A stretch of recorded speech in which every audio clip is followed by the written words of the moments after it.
What's up, my beautiful people? I am back with part 2 of Jholee and Kiandre, Gangsta's Good Girl. I always want to say a good girl's gangsta, and that's not it. So where did we leave off?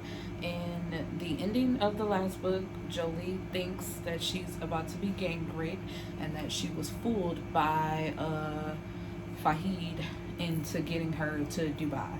But in actuality, this is a setup by TK to teach her a lesson. And Fahad is, I should say Fahid. I don't know. I'm always messed up about that. Fahad is a real person, but after the first initial contact, I believe he contacted TK, and TK took over and made that second page, which was JISAF, which stands for Jholee is stupid AF. You know, I'm gonna try to do less cursing in this book. And Jholee apologizes because although she was scared, it made her realize that she isn't ready for this world and she doesn't, know how to handle this type of thing.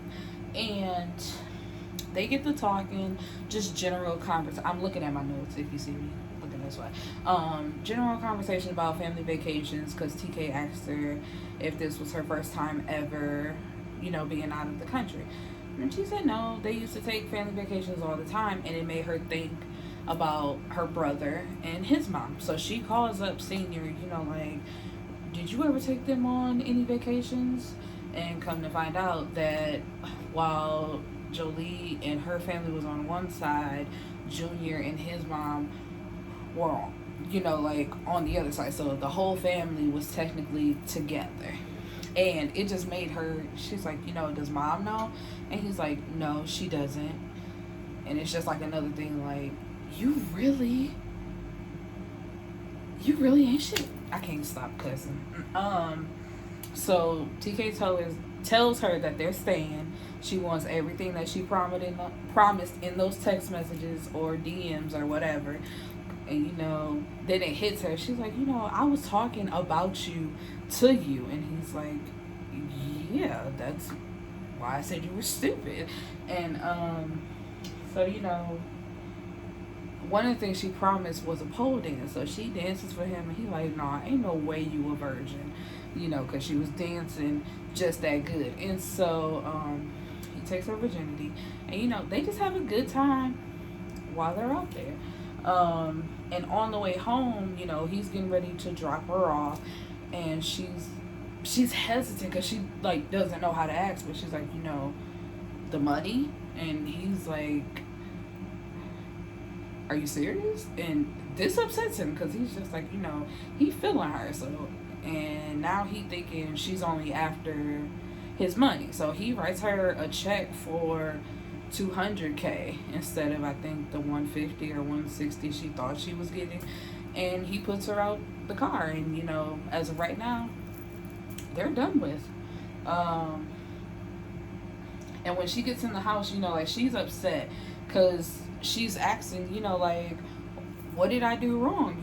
What's the problem? But he's so mad, he doesn't even want to talk about it. And she gives the check to her dad, and she apologized to him, like, I'm sorry, here you go. And they've, cut off communication from each other, because I think TK told her to delete his number, all that, don't hit him up, nothing. So she hasn't left her room for 3 days, and she is just really broken up about this, because it's just how did I go from having this amazing time to a guy that I'm in love with to we're not even speaking. And she's following him on social media, most likely Instagram, I think.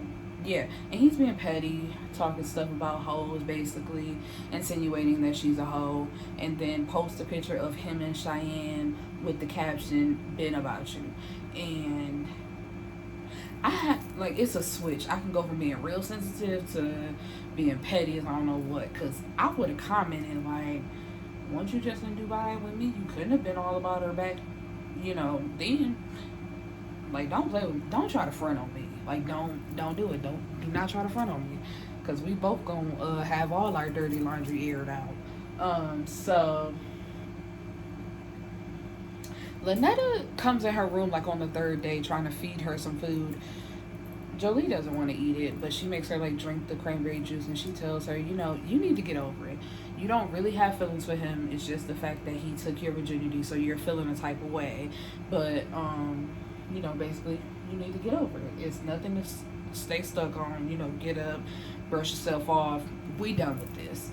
And then she tells her, where are my notes? Because I want to make sure I get it right. If she's pregnant, she will be getting an abortion. And it's just like, Lonetta, I don't know if it's just because she's been hurt by Senior, or she is just as bad of a mom, but she is like terrible to Jholee, because it's like Jayla is the kid that don't care, like she about it or whatever. I don't think she pays attention to her mom like that, but just her interaction with Jholee and how they show it, she is a terrible mom. Like, why would you tell your daughter, you need to get over this. He just your first. He just made you feel special.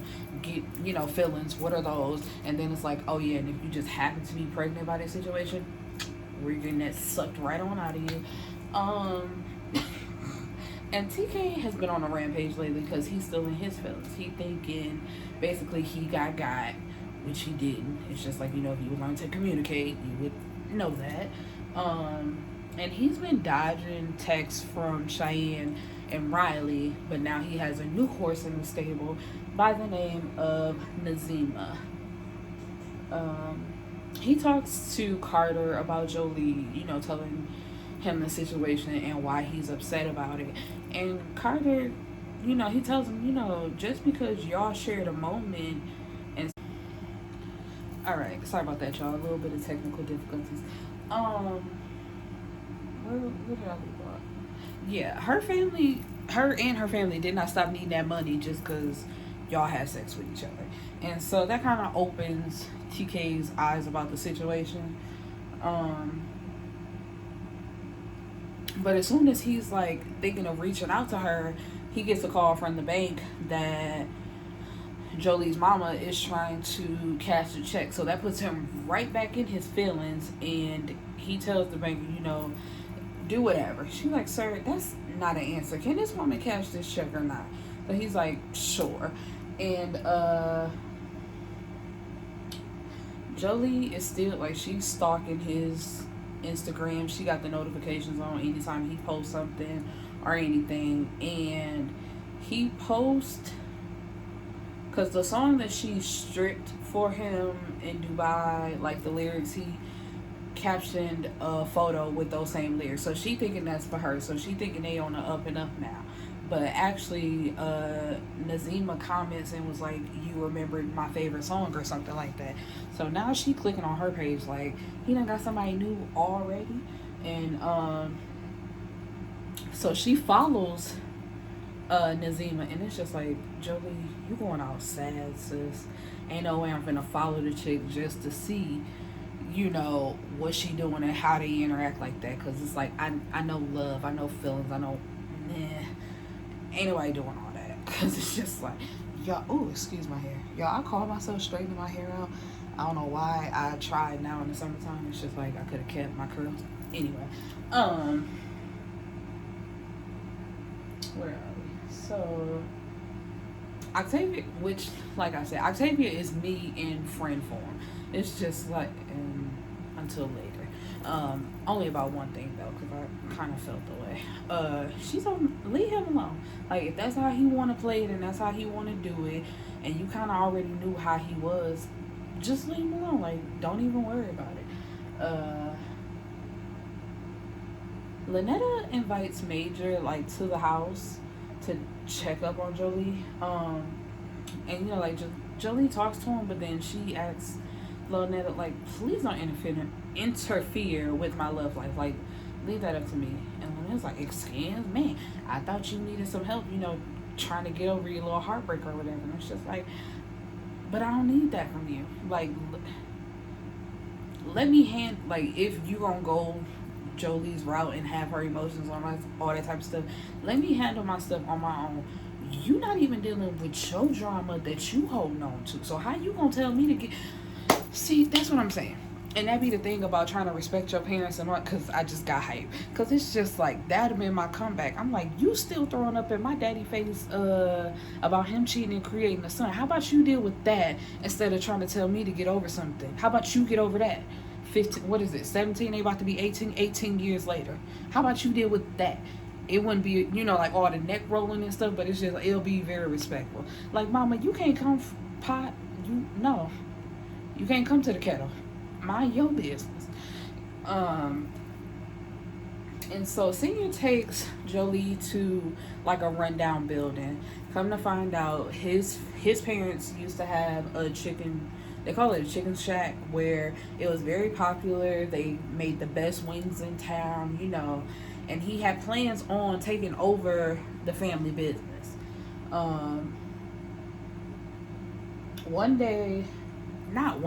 At one point, like, he was receiving so many like death threats and stuff, and at the time Lonetta was pregnant with Jholee, so he sent Lonetta to live with his parents, while he out doing his thing in the streets. And his mom was locking up one day, or locked night, whatever, and she was killed in a drive-by shooting.